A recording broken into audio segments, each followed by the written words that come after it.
This is Market Ready, a brand new podcast about how companies bring products to market. On this season, we go behind the scenes and give you an in-depth look at the world of product marketing and answer questions like, what is product marketing? What are the core skills you need to be a product marketer? How is product marketing different at large and small companies? And so much more. But before we dive in, I am so excited to intro this show. This week we have a jammed-packed episode for you as we walk you through step by step how to plan a go-to-market strategy. We discuss everything from how to set goals to pricing your product to measuring your campaigns and even incorporating customer feedback in your messaging. This is an episode you don't want to miss and one you can refer back to again and again over time. And now, on to our show.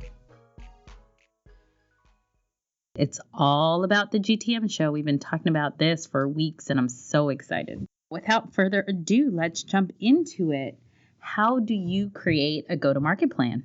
So I think we should take it section by section. Let's do that. So the way that I actually break mine down, the thing I start with is actually product definition. Mm-hmm. And I go into describing what are we launching? Yes. What problem is that solving of the product that we are launching?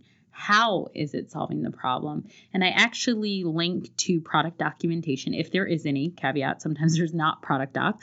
But I really like to start with defining the product. What about you? I agree. That is having a really great product overview. Like even for some of this, you're also naming the product at the same time and you go to market. So you as the marketer are now calling this, Whatever, not an internal name. Exactly. The code name goes away in the go-to-market, and you have your customer-facing name for this, and it can include everything from what are the specific features we're going to build, and why did we build this? Yeah, and then the next thing I actually like to do, I don't know about you, is actually define the type of release. And so before I even get into any of the other planning, is it a new product? Is it a feature enhancement? Is it just new packaging? Or we're mixing things up or creating a new solution with existing features. So that is the next thing I like to do before I actually even jump into starting to define everything else.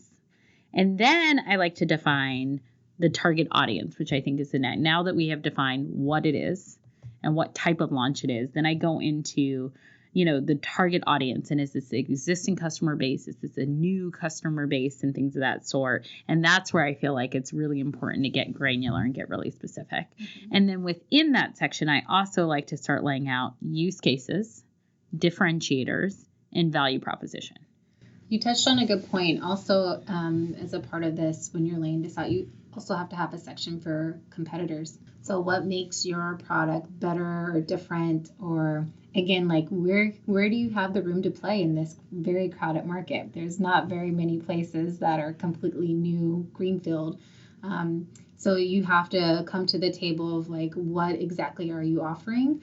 And provide some insights on just the competitive overview. Who are those top folks? What are they doing? How do you think you're going to be positioned different in the marketplace? And what does this new product or feature bring to the table? Yeah, and I want to be really specific, just if we have anybody who's really new or trying to enter product marketing. So we talked a little bit about target audience, which is really who is it for? And it's really important to define, is this different regions or new audience? But use cases, I think we should really talk about in case anybody's not familiar with that term. A use case is simply how they are going to use it. And I always like to use an example of a car just because I think it's really simple. People have either been in a car or driven a car. So use cases might be, if our product is a car, a use case is, are you using that car to go to the grocery store?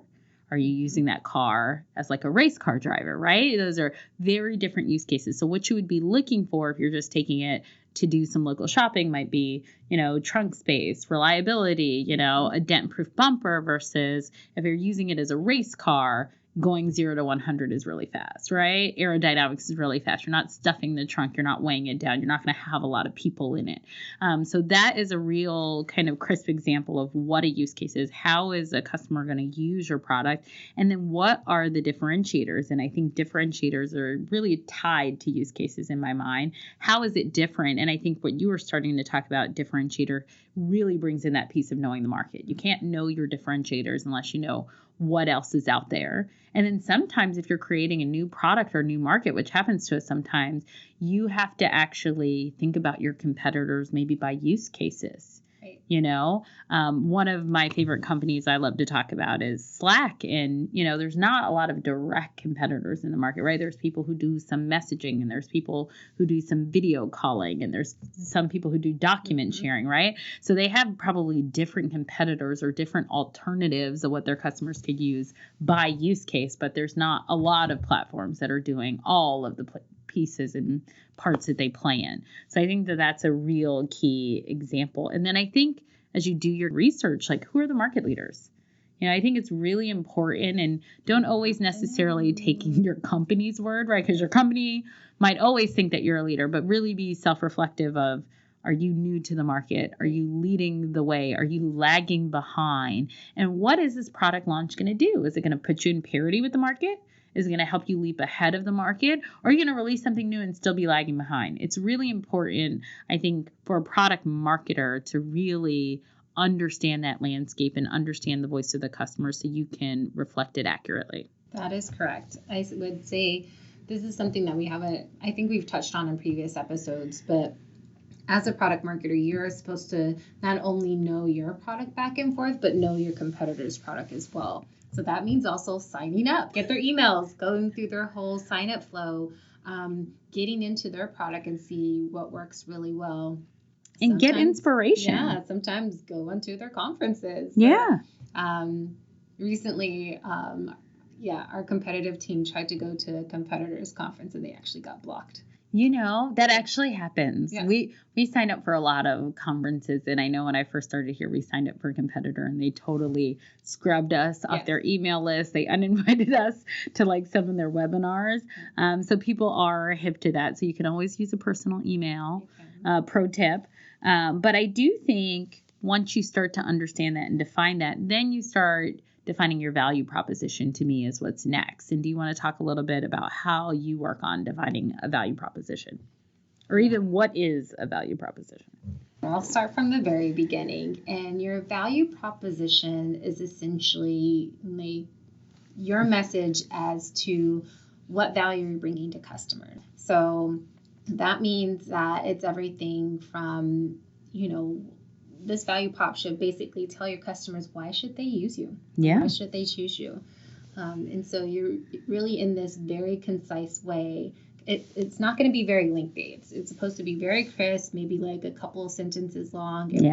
Even one. If you can get it to one or two, is ideal. Exactly. About why a customer should do it. And like at Google, they say a lot, it's about knowing their product, knowing the customer, and the magic happens when you make that. Yeah. So it's just like what is the magic of your product for what you guys created and for your customers, and how are you bringing that magic together? Yeah. And what are they going to get? I mean, when I think of value, I really think it's what's in it for them. Yep. What are you delivering from them? And then I don't know about you. When I start to set up, I know who my audience is. I know who my competitors are. I start to define my value proposition. Then I think about offensive and defensive statements. Do you do this?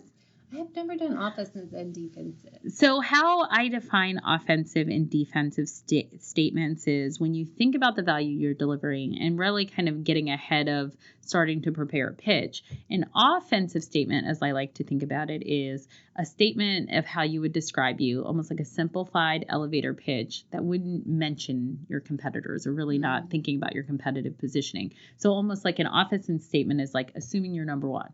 And a defensive statement is really to start to think about objection handling, which is like, why should I use you over your competitors? Right. And so just starting to think, even in the brainstorming process, like if I had to explain why we're good in a couple sentences, and then I had to explain why choose me over somebody else. I actually lay that out in my go-to-market plan. Oh, that's nice. Yeah, I've seen the objective handling for mostly when we start to talk about sales enablement. Yeah. And when we get into that. And so just building that out in like particular tip sheets and things that you might do. So that's going to be a part of like a deliverable that you might lay out in your go-to-market plan versus actually having it in there. So I really do. Yeah, I like the brainstorming because as you're even evangelizing, like, why is this good? And if that's not strong enough, some of the questions that we have are always like, how do you start to integrate with product? And we're going to talk about, how you work with other teams. Right. But I do think if you are struggling and you work for your company and you know your product well and you know your competitor's product well, and if you're really struggling in the brainstorm to start creating differentiators, to start creating offensive and defensive statements, to me, that's signaling. Yes. Is this strong enough? Is this strong enough for a release? Is it strong enough to be a big release? Do you need to go back to the drawing board and really counsel product or engineering like, hey, something's missing? Because I do think when you are working with your internal teams, you're advocating for the customer. Right. So like if you can't articulate it, it's going to be harder in a crowded market when people have so much coming at them for them to articulate it or for it to cut through the clutter. So I like to think about it. And then a big part, and I want us to do this justice, is pricing. And how do you handle pricing? Because that could be really difficult. And I do want to say this too, because pricing sometimes falls in the PMM wheelhouse and sometimes it doesn't. Yeah. I always feel lucky when it doesn't because it's its own beast. We're not going to lie to you. Pricing is very tough to nail. Yeah. And so, it comes with there's a lot of testing that goes into pricing even before we land on that final price. Or maybe even vendors and consultants. You know, I know we just started working with somebody new to just like look over a whole structure and how are we pricing and how are we packaging and does it make sense and let's do some market testing. I think you should be, unless your company is really, really early stage, I think as you get bigger and you start having more products in market, I definitely think you need to think about pricing strategies that make sense, that work together. If you needed to upsell somebody, it's very hard if your products have radically different pricing models. And so those are some things to think about. So in my actual go-to-market template, I look at what is the price or pricing structure. I also ask, is this a change to current pricing? And then do you actually need new Salesforce.com codes? It's a fair thing to ask, or whatever system you're using, but Salesforce is the market leader. And so a lot of sales teams are using that. So what is going to have to actually change for like sales operations and all of that, and thinking about that and getting in front of it and making sure you're engaging the right team. So when your product launches, people can actually sell it and track it and billing is in place. And then do you need a new rate card to go along with sales and enablement materials, which is really important, again, to deliver with the package, whether you own it or not, being aware of pricing and being aware of how to educate people, because that's going to be part of the pitch about what the pricing is, and thinking about cross-sell and upsell and how does this work in the system of prices.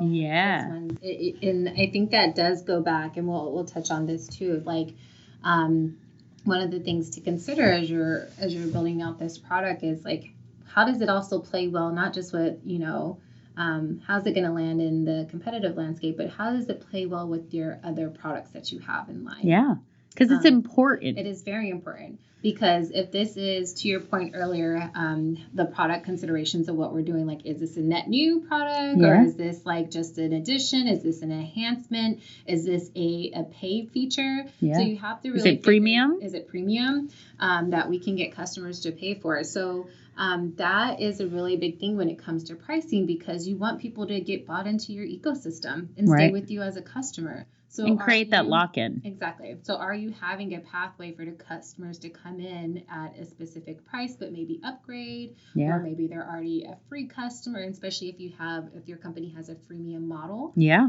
How are you trying to convert customers to actually pay for more value that you're adding to them? Yeah. And so those are a lot of things to consider. And this is where awareness of competitors, I think, is most important, is when it comes to pricing, right? Because in industries, I think you can start to condition people that pricing structure to be a certain way for this industry. So for me, I spent a lot of my career in advertising technology. So, media is often bought a certain way, which is by impressions, by reach, right? And now that I'm moving kind of more to software, SaaS is very different.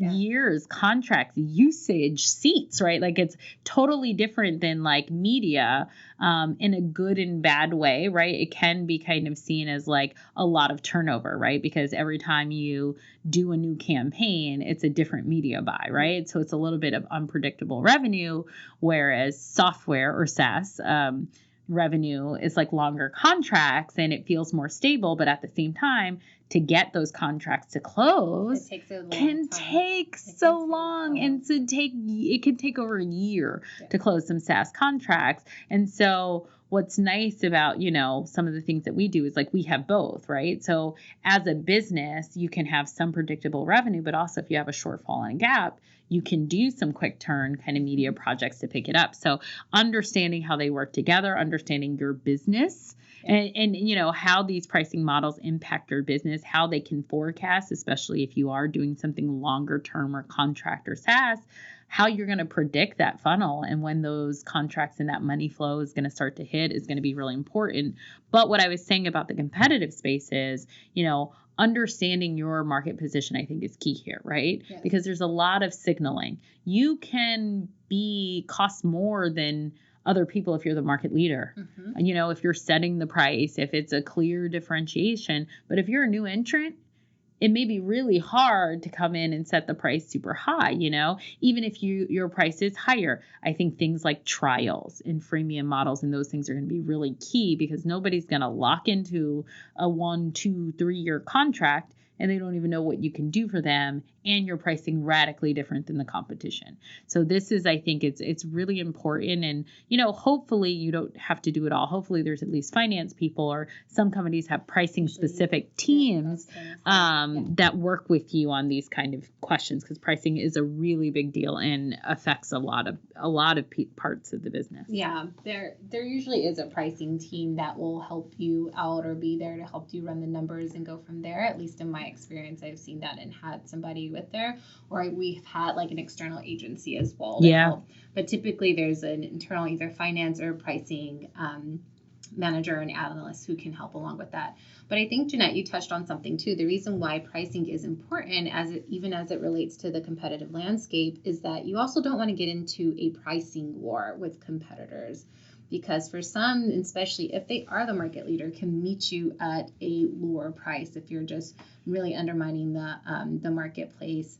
And you don't want to get into that game, because now it just goes, well, this one's cheaper, and going from there. Yeah. But you might, as a part of your pricing strategy, other things to consider is, can we run a promotion at the time? Yeah. And a promotion is typically done to build awareness, get initial customers in, get them comfortable, and especially if you are a new person, to try you out before that price goes up.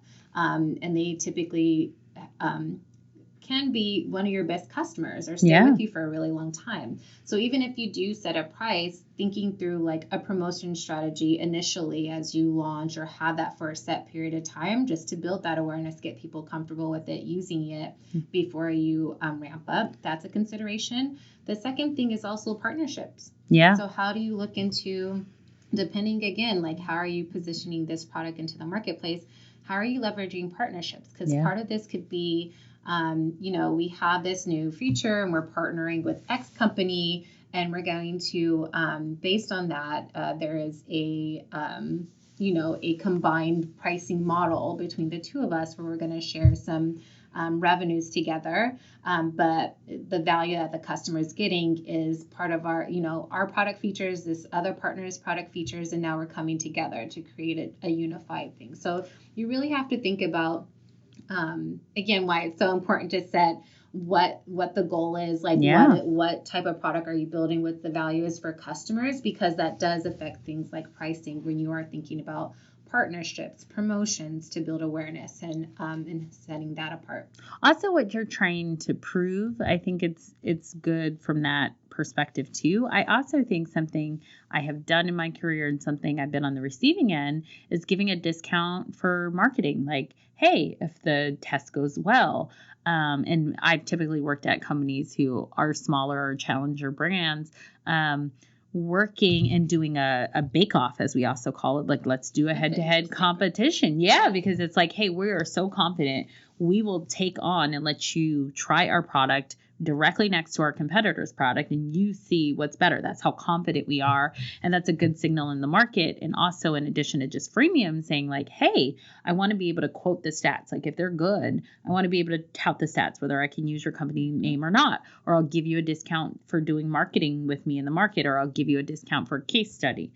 Because proof points is a big thing. You know, if you can get a good name, if you can get a good name, if you can get an established name, talking about your actual successes and wins, that's going to sell other people. So if you're going to get a discount, think about the value you're giving too. Just saying, I'm going to give you a discount for a while and then raise the price doesn't always go well. So if you think about it in other things that can drive value for you and your business, it's another creative way to negotiate pricing.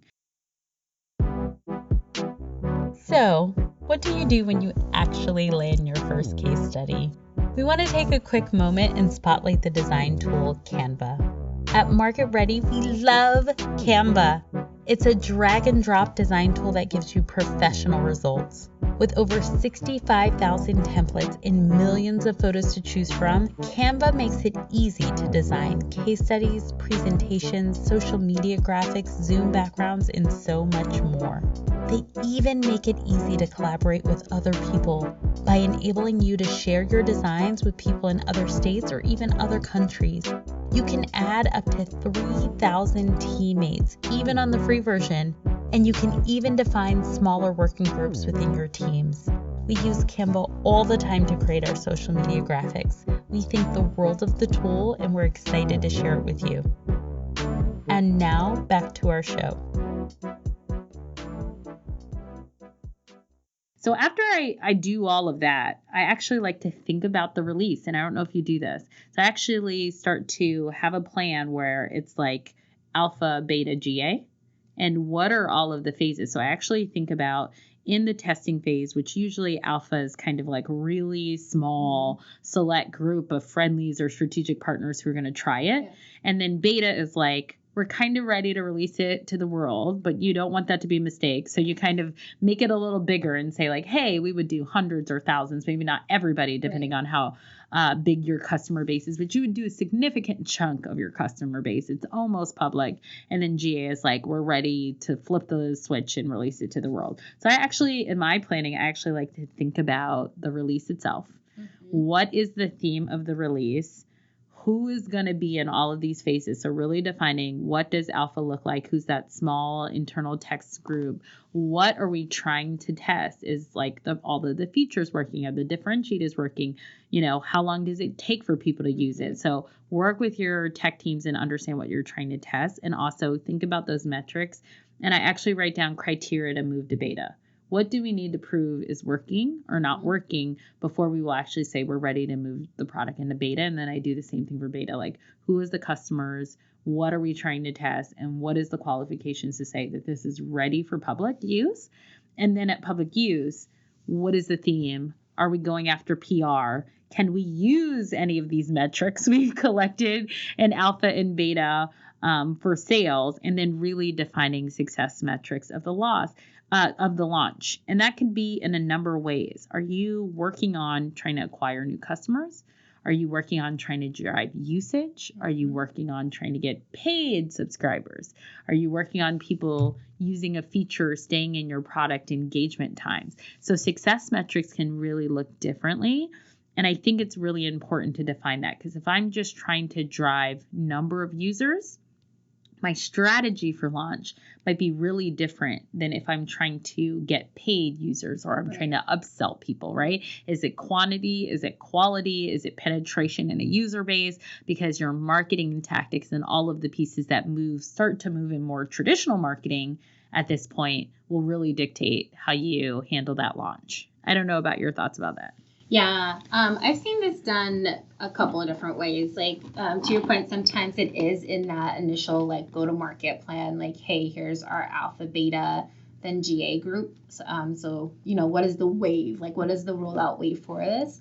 I've also seen it where product actually handles the alpha, beta groups.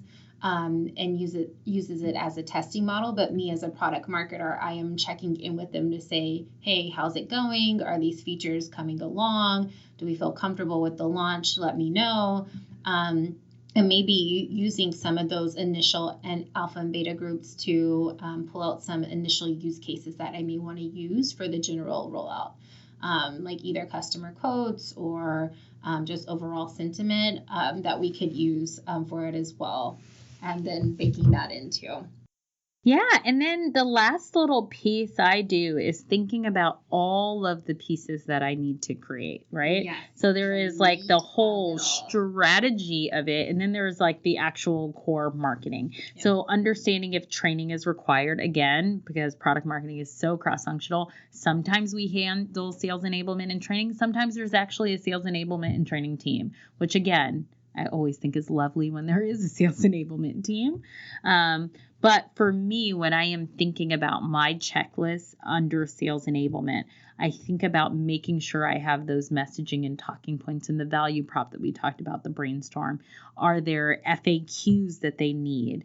Do they actually need, competitive collateral? Are we doing battle cards? Are we showing how we measure up, whether that's an internal document or an external document? It's very rare that you see people wanting to release battle cards, but also be careful and be clear with your sales team because they'll love to send a battle card to show that we're better, and you don't necessarily want that getting out in the market.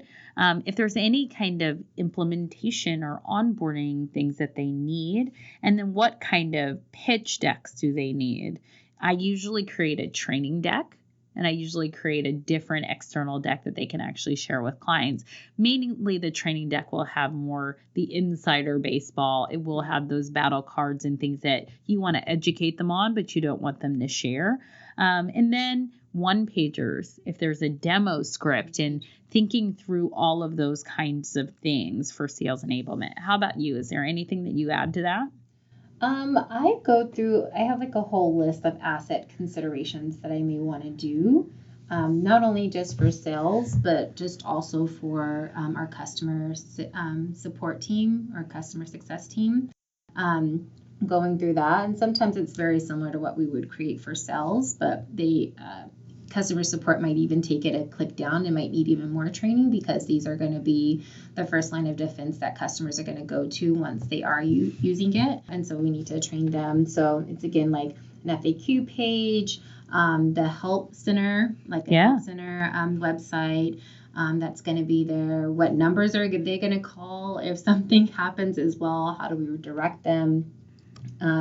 And then making sure that for the internal customer support team, if there's a way for them to submit customer feedback around bugs or things that need to be fixed. So that way our product team is getting that as well.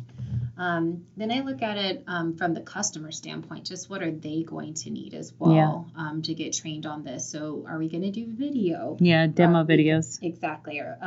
What about packaging for particular products, whether that is a actual consumer product that is going to live live in retail or just in general, how are we going to package this up even online? And what does that look like?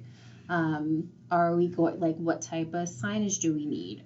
Online banners, videos, things, how that's going to look. Like, what are the things that we actually need to create in order to make this launch happen, depending on what channels that we're going to utilize as well. But just what are some things that you just need in general when you're going to go launch? And so a lot of that is like a video, a customer landing page site, what is other signage, one-pagers that they're going to use too. Yeah. And again, I made a distinction earlier. Is there PR part of it or not? But if there's PR, part of it, I also think, do you need to write blog posts or articles? Are you going to have pitch stories? Are you writing a press release? Are you reaching out to any analysts? Is this changing and thinking about analyst relations if it's not a separate person in team to say, how are we evolving this? And I think analyst relations is a good way to get your name out there in a way that's very different from PR. Yeah. But, if you're having a product release or something and analysts are about to write a report and staying on top of when those periodic reports and roundups of companies come out, I think is really great. And then I think you hit upon it, social, which I feel like is, kind of being a staple, whether you even do the traditional PR or not. Social media, what kind of social posting are you going to do? What's organic versus what's paid? I also think email campaigns, or if you have any messaging within product, like the product experience might change. Mm-hmm. What kind of in-product, modals, app cues, messages are you helping to guide people through a new experience as well? Which is becoming increasingly important, especially for tech products, or just in general, like SaaS across the board, mobile apps, having that in product levers are important, because those are essentially free. Yeah. And you own it, but that's going to be where the customers are going to go. They're going to be in there, hopefully daily. But very frequently. And it also seems sometimes less overwhelming than a video or one sheet. You're giving it to me in smaller bites as I need it, as I'm going through the product. So I do think that's a helpful tool. And the very, very last thing I have in my go-to-market plan is business owners, which I don't think we talk about enough, but I actually list it in the plan. Yes. And I make one person sign up and is accountable for that department. It's like, who is the product go-to person? Who is the product marketing go-to person? Who's your sales or BD or demand gen, partner marketing, sales support, PR, but actually go through and who are these people? And so if something is not going on track and something's getting off, exactly the point of contact to go to interface with their department for this launch. Yes, I cannot emphasize this enough.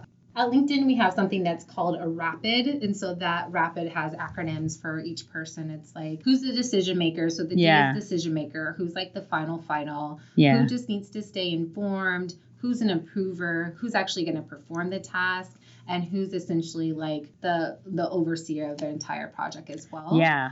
So it's been called a number of different things. There's rapid. Racy. There's ORPS.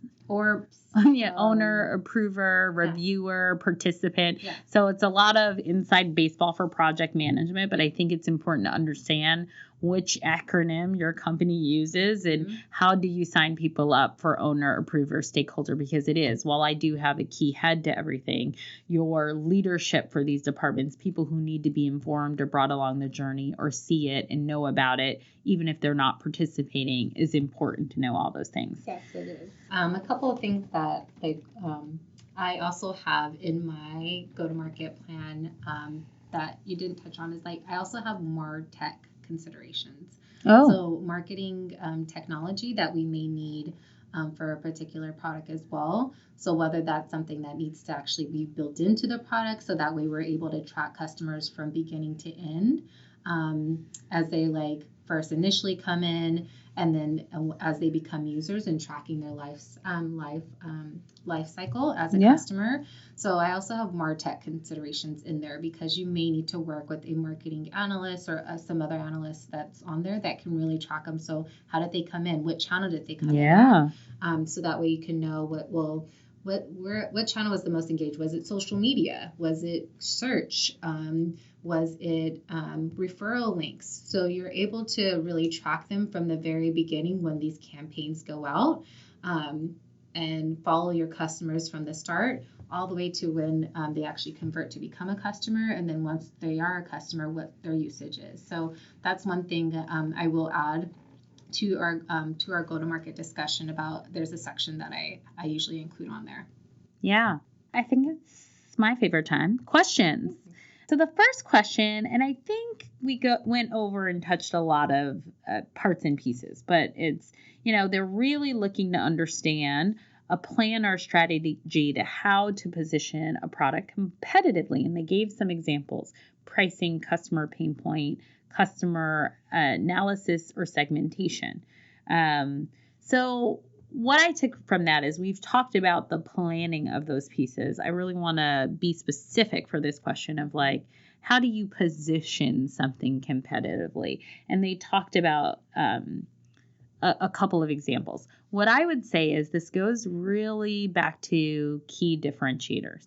And so hopefully you are partnering with your product team and you're making sure that you are bringing a product to market that is filling a pain point. And it should be a combination of what pain point are you filling and how are you doing that remarkably differently.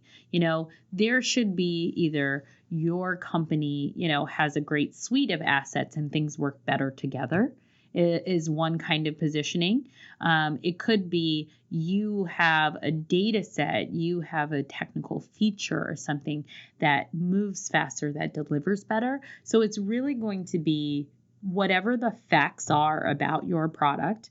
And again, I think you should be working with your product team and be evaluating if you're having trouble articulating the competitive difference or advantage. You guys really need to look at that. But your company in general should know and should exist for a reason because there's a pain point not being met or you are doing it, better, faster, more affordable. Yes, I agree. I think going through the exercise of really thinking about how you're positioning yourself. So again, like, what is that value prop? Who is that target audience? What is going to make them really say, like, this is a game changer. I need to sign up and get this product now. What are the benefits? What are those claims? And even thinking through, like, what would prevent them from buying your particular product? And how can you clearly articulate that too about, like, hey, here are the barriers, but here's how you can overcome those barriers to use our particular product as well. I think a lot of that ties into that is of going through that exercise with your product team and really understanding, hey, talk to your customers, the people who are paying to use your product now. Talk to them.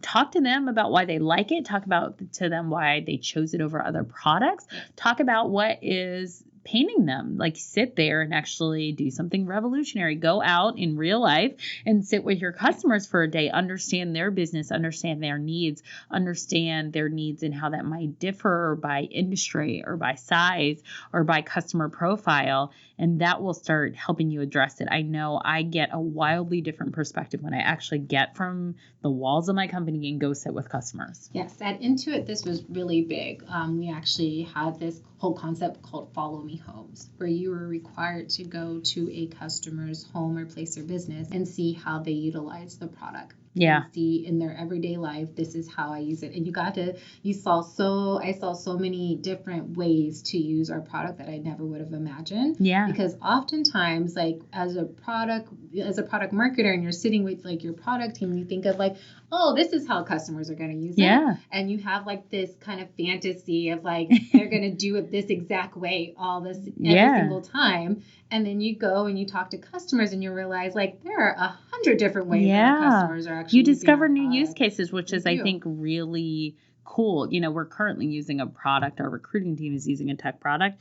And we talk to them and they're like, we never imagined this use case. And we're like, this is our core bread and butter use case. So you never know. And I think it's really eye-opening.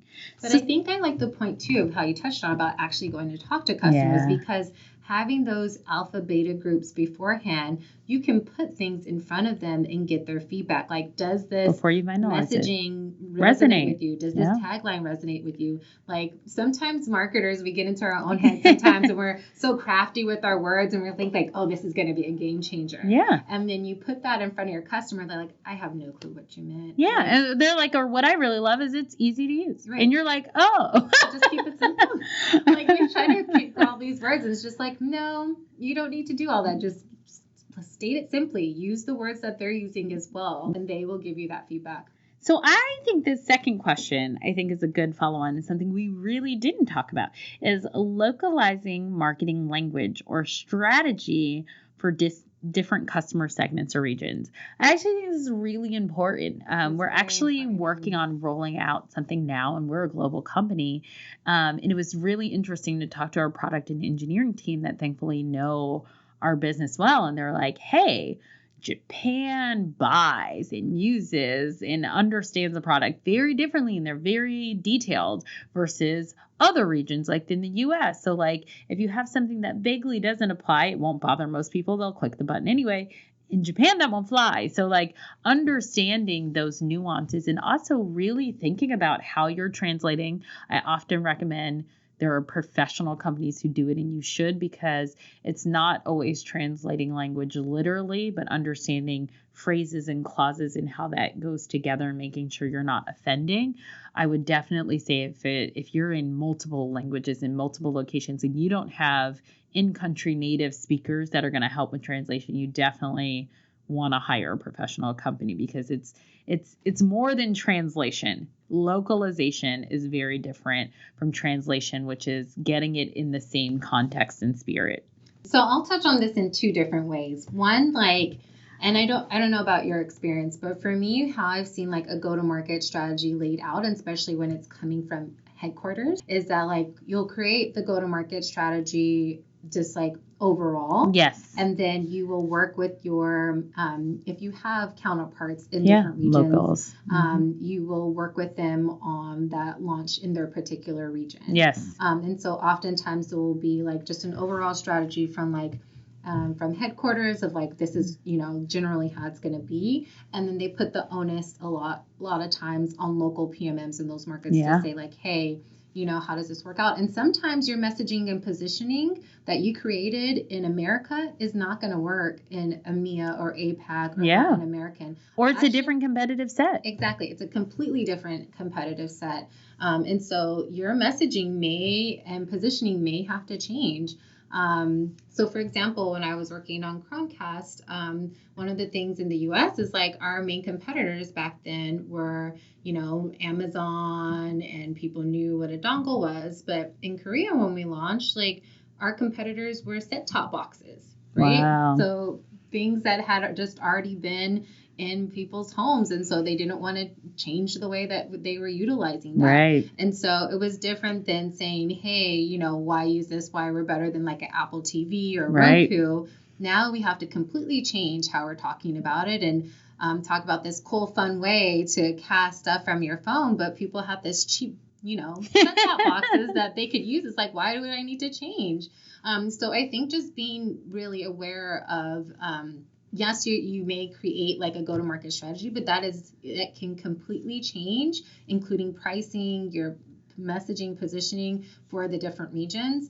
And to Jeanette's point about localization is that oftentimes you are going to need those people who are on the ground and understand slang words that can be used, because sometimes that translation doesn't work. You think about our own idioms, or if you think about English, we do a lot of sports analogies and stuff that people get, which is like may not be global sports and stuff like that. So, trying to be literal, but also even thinking about, colors and facial images. When you start digging into the worlds of localization, is very interesting how there's a lot of things that don't translate. And there's a lot of nuance, especially if you have local images or, video, or where you have multi-dimensional things. It's not just a one sheet or a piece of paper. You really need to be cognizant of like people's facial expressions and what they're wearing and the setting behind them, because all of that is signaling and can be different.